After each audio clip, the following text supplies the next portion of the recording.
Hello everyone, today we will see some basic accounting terms. So first one is accounts. Accounts is a summarized record of a transaction relating to a particular head at one place. It records not only the amount of transaction but also their effect. Accounts मतलब होता है जब हम बहुत सारी accounting transactions को एक जगह पे समराइज्ड फॉर्म में रिकॉर्ड करते हैं तो उसको अकाउंट्स बोलते हैं। अब अकाउंट्स के अंदर कुछ हेड्स होते हैं, ठीक है, उसके बारे में हम आगे बात करेंगे कि वो पर्टिकुलर हेड्स क्या होते हैं। बट अगर किसी भी पर्टिकुलर हेड्स के समराइज ट्रांजैक्शंस को रिकॉर्ड करना ही अकाउंट्स होता है, ठीक है। अब अकाउंट्स में सिर्फ अमाउंट को ही रिकॉर्ड नहीं करा जाता बट उसके इफ़ेक्ट को भी रिकॉर्ड किया जाता है। वो कैसे किया जाता है? अगर हमारे पास कोई ट्रांजैक्शन है तो उसका इफ़ेक्ट सिर्फ मॉनेटरी इफ़ेक्ट नहीं होता, उसका इफ़ेक्ट हमारे और पर्टिकुलर अकाउंट्स में भी जाता है। For example profit and loss में भी जाएगा, बैलेंस शीट में भी जा सकते हैं, ट्रेडिंग में भी जा सकते हैं, किसी पर्टिकुलर अकाउंट में भी जा सकता है। सो हम सिर्फ अमाउंट को रिकॉर्ड नहीं करते, हम उसके इफ़ेक्ट को भी रिकॉर्ड करते हैं। Second, capital. Capital is the amount invested bye owner in its business. अगर मेरा कोई बिज़नेस है और मैं उसमें मैं कुछ अमाउंट इन्वेस्ट कर रहा हूँ तो उस अमाउंट को कैपिटल बोला जाएगा। कैपिटल को हम ओनर्स फंड भी बोलते हैं, इसको ओनर्स इक्विटी भी बोलते हैं। तो कैपिटल के बहुत सारे नाम हैं। कैपिटल मतलब बेसिकली ओनर ने जो पैसा बिजनेस में लगाया वो कैपिटल होता है। Drawings, amount withdrawn by proprietor for his personal use from business. अब पहले प्रोपराइटर मतलब क्या होता है? प्रोपराइटर मतलब भी ओनर ही होता है।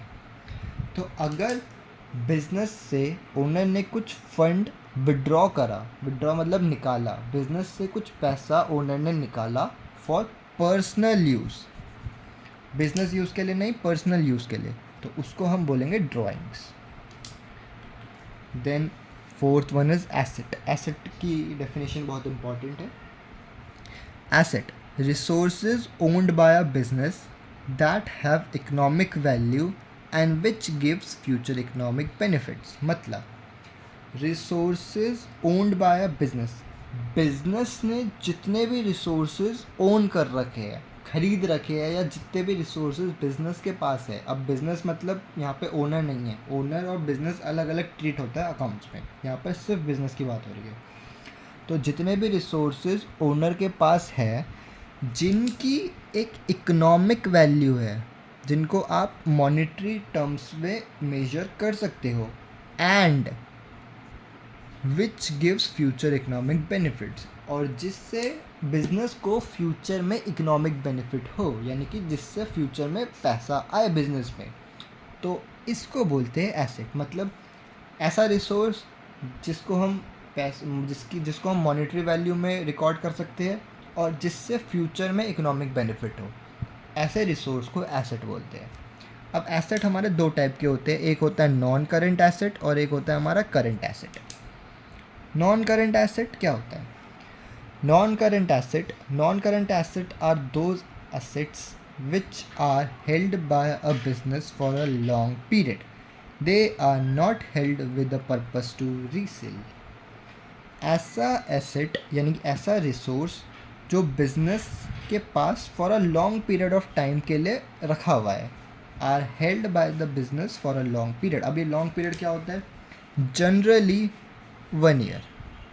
अगर कोई भी ऐसा एसेट जो 1 साल से ज़्यादा टाइम पीरियड के लिए बिजनेस में है, उसे हम नॉन करेंट एसेट में क्लासिफाई करते हैं।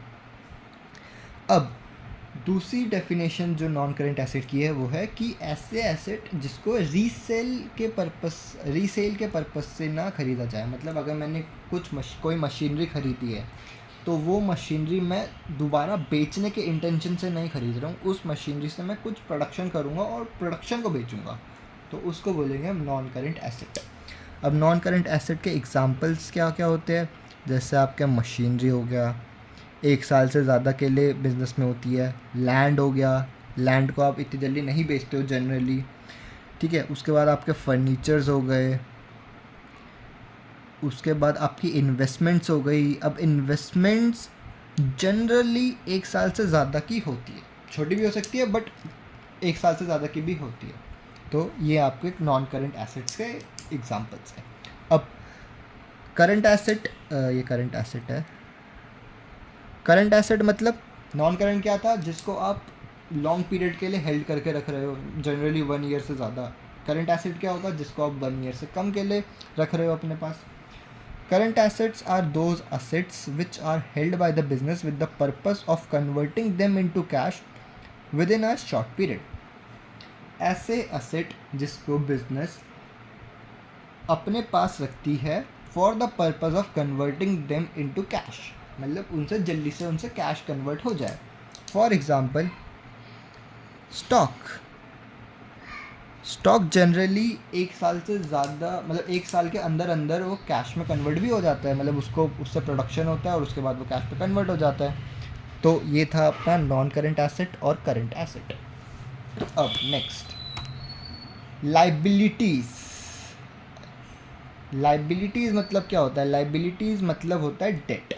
डेट मतलब उधारी. अगर बिजनेस ने किसी भी तरीके का कुछ भी उधार ले रखा है तो उसे बोलेंगे लाइबिलिटी.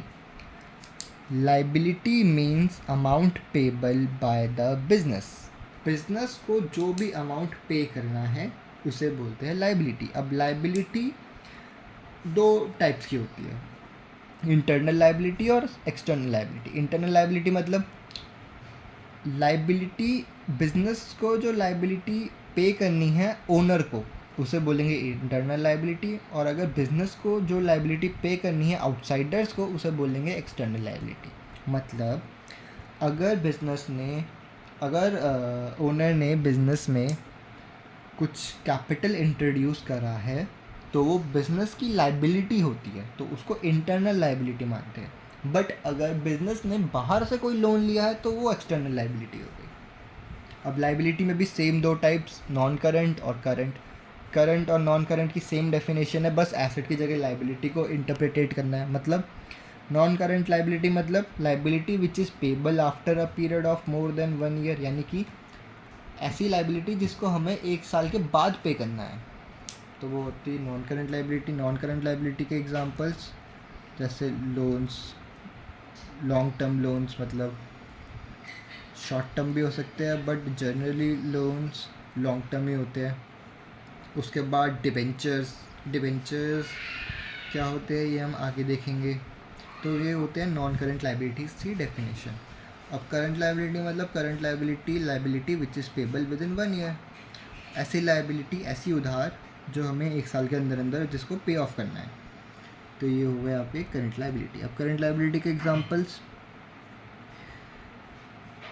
करंट लाइबिलिटी के इसके एग्जांपल्स है आपके ट्रेड पेबल्स हो गए, जैसे क्रेडिटर्स हो गए. अब ये क्या होता है ये आगे देखेंगे, बट ये है आपके करंट लाइबिलिटीज़ के एग्जांपल्स. सो हमने देखा पहले नॉन करंट लाइबिलिटीज़ मतलब liabilities which is payable after a period of more than 1 year. और फिर हमने देखा current liability, liability which is payable with in 1 year. और उसके बाद हमने इसमें डेफिनेशंस भी देखे, मतलब करंट नॉन करंट लाइबिलिटीज़ के डेफिनेशंस लोन्स और डिबेंचर्स, और करंट लाइबिलिटी की डेफिनेशन ट्रेड पेबल्स और क्रेडिटर्स.